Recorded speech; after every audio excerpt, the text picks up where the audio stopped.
Ошо азыр ошондой болуп баратабыз да. Ошонун үстүнө биз иштейбиз дагычы. Сиздер иштейсиздер. Бул жерде эмне болуп атат?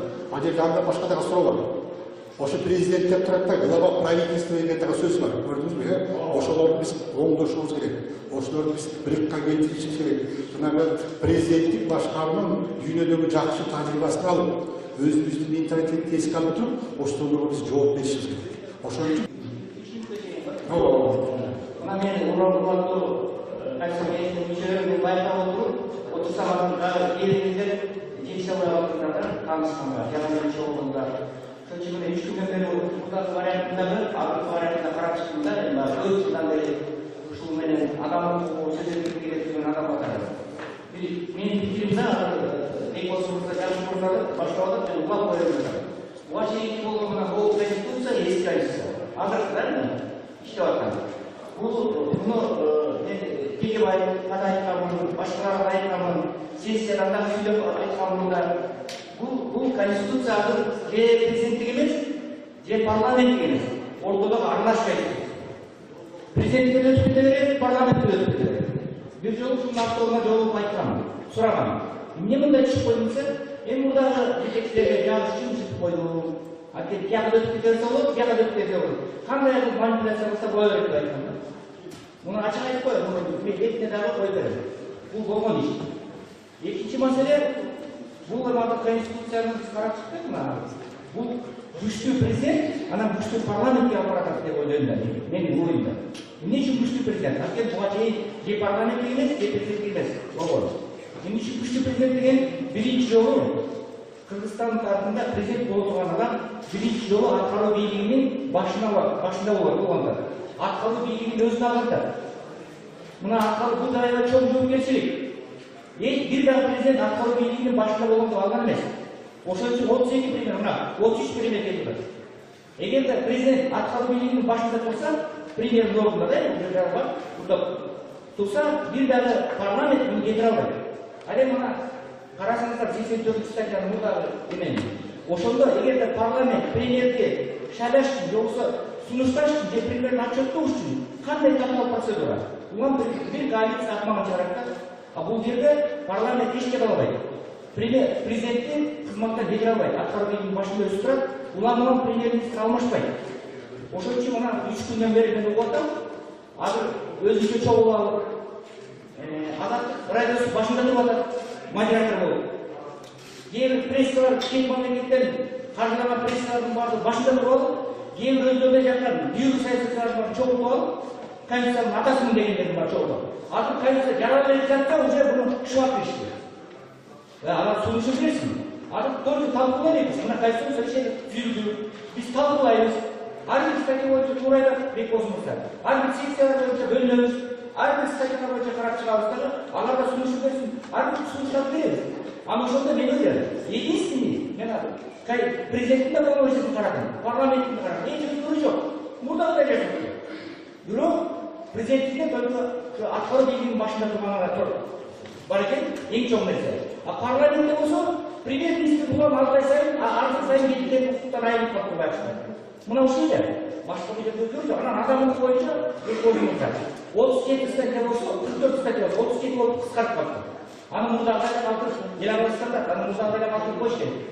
Мен ойлойм, анан дагы менин сунушум эмес, анын кандай болот, менин сунушум мен ойлогомда, эгерде мына ушул 3 вопросту президенттик башкаруу же парламенттик башкаруу. Же партиялык иштер менен кетесизби, азаматтык менен кетесизби? Же болбосо курултай керекпи, керек эмес. Мына үч эмени суроону референдумга киргизип койсок, кайсысынын өзүнө эмес. Ошондо жакшы болмок деген ой, бирок эми кандай чечет, аны өзүңүздөр чечесиздер. Мен көпчүлүккө эмете албайм. Кыскача ушундай да, рахмат. Чоң рахмат. Сиз сурооңузду кырасып берип койдуңуз. Ийикке да калтырыңыз.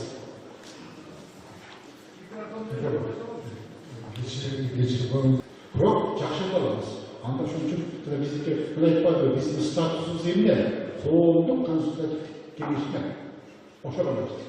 Ошон үчүн мына эң биринчи эки күндөн бери биз дагы ушуну тактап атабыз да, статустан баштайлы депчи. Ошого ылайыктуу өзгөртүү катыбызды болот. Концепциясын өзгөртүп коюу бизге мүмкүн эмес. Жакшылыгы жана суроо берип атасыз, ошонун үстүндө иштеп жакшы кылсак болот. sadece parasını verebilir. Ay şimdi şortların yerinde vardı.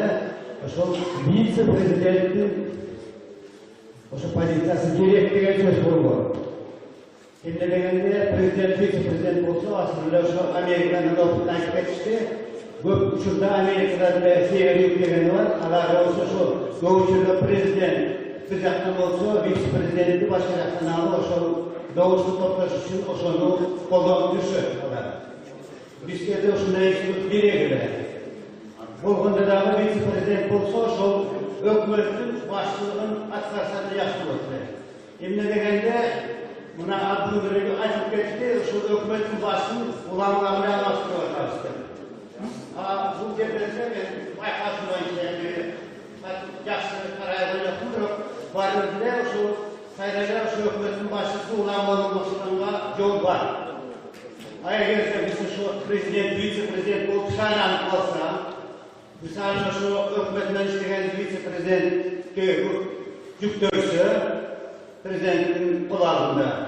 Anda bu olsa şu sayılanmış olup, duruktu olup, hükümetin üstüne başa duruktu işte kalatır. Ben olmayacağım.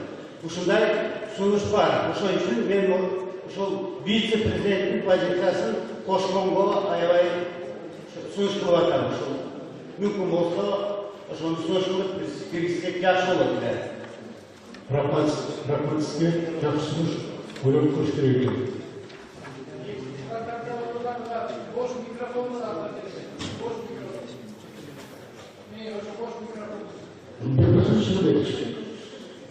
Можно вопрос?